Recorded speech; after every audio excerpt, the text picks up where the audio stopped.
So think of your DNA as the ultimate instruction manual for building a person. For the longest time, though, it was a book written in a language we just couldn't read. Today, we're going to play detective and follow the clues to see how scientists finally cracked the code and learned to map our genes. And just to give you an idea of the scale we're talking about, look at this number. 3 billion. Yeah, that's how many letters, or base pairs, are in the complete instruction manual for one human being. It's a mind-boggling amount of information, and it's packed into pretty much every single cell in your body. All right, so that brings us to the central mystery, right? If a genetic disease is just a tiny error, a single typo in that massive 3 billion letter book, how in the world do you find it? I mean, we're not just talking a needle in a haystack. This is like trying to find one misspelled letter in an entire library full of encyclopedias. You have to understand, in the beginning, the map of our genes was, well, it was totally blank. Geneticists knew that traits were passed down, but figuring out which gene did what and where it actually lived on a chromosome, that was a huge, huge challenge, especially when it came to us humans. And it was so much harder for humans than for, say, fruit flies. For one, you can't exactly set up specific genetic crosses with people. On top of that, we have pretty small families, and our family histories, our pedigrees, are often incomplete or a little fuzzy. So the data geneticists had to work with was, well, it was messy. But then we got our first big break. Scientists started noticing that some genes just seemed to stick together. They didn't follow the normal rules of inheritance. And this discovery, this idea of linked genes, was the clue that cracked the case wide open. So let's look at our first clue. It's this pretty rare genetic disorder called Nail-Patella syndrome. It's what's known as a dominant trait, which basically just means you only need to inherit one copy of the faulty gene to have the condition, which, as the name suggests, affects your fingernails and kneecaps. Okay, so that's our main suspect. Now, enter the accomplice, our ABO blood type. Another inherited trait, but a really common one. And on the surface, they seem totally unrelated, right? I mean, what on earth does your blood type have to do with your kneecaps? And get this observation was the smoking gun. In studies of families that had this syndrome, researchers noticed this wild pattern. These two things, the syndrome and a specific blood type, were almost always passed down together. If a parent passed on the gene for Nail-Patella syndrome, they pretty much always passed on their B or O blood type gene right along with it. And that is a perfect illustration of linked genes. As it turns out, the gene for Nail-Patella syndrome and the gene for ABO blood type are physically located on the very same chromosome. They're basically next-door neighbors, so when it comes time to pass genes down to the next generation, they usually go together as a package deal. Here's a good way to think about it. Linked genes are like travel companions. They're sitting right next to each other in the same train car, and that train car is the chromosome. But unlinked genes? Nah, they're independent agents. They're on completely different trains, free to go to totally different destinations during that big genetic shuffle. Okay, cool. So we know genes can be linked. But that leads to the next question, right? How close are they? Are they sitting right next to each other, or are they at opposite ends of that train car? To find out, scientists needed a way to measure the distance. They needed a genetic ruler.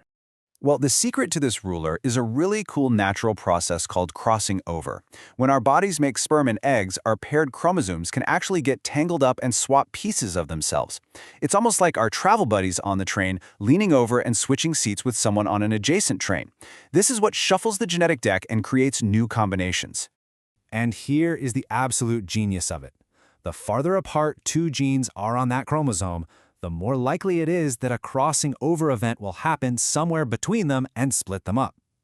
So by just counting how often you see these rare, unexpected combinations in the kids, you can actually estimate the distance between the genes. And just like that, geneticists had their ruler. A 1% chance of recombination is equal to 1 map unit, or what they call a centimorgan, named after a famous geneticist. We could finally put numbers to the distances on our genetic map. Now, this family-by-family detective work was amazing, for sure. But man, was it slow, painstakingly slow. The real game changer, the next giant leap, came when technology let us scale everything up, from looking at single families to studying entire populations. I mean, just look at how far our tools have come. We went from using just a handful of obvious traits, like blood type, as our landmarks, to developing molecular markers in the 80s that gave us thousands of them. And now, now it is a whole different ballgame. We can track millions of tiny, single-letter variations in our DNA code. These things are called SNPs. The map went from a rough sketch to a super high-res satellite view of our entire genome. And all those new landmarks give us this incredibly powerful new technique called GWAS, Genome-Wide Association Studies.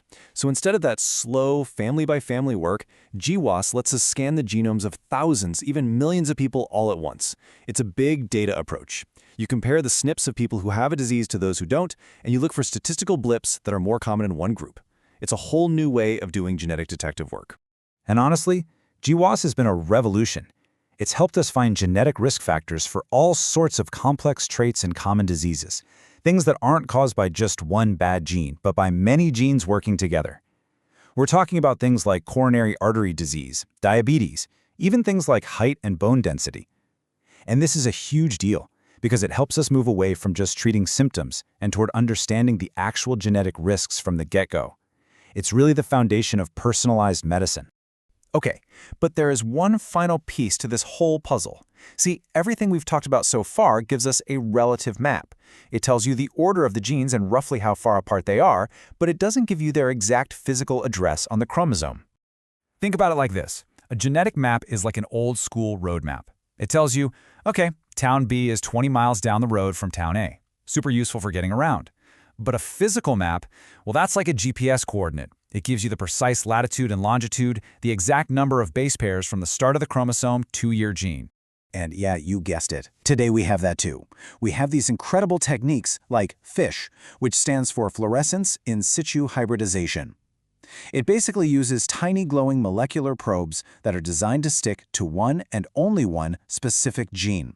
When you look under a microscope, that gene's location literally lights up on the chromosome. Boom! There's your exact physical address. So when you step back and look at the whole story, we've gone from a completely unread book to this fully annotated, GPS-enabled map of our own genetic blueprint.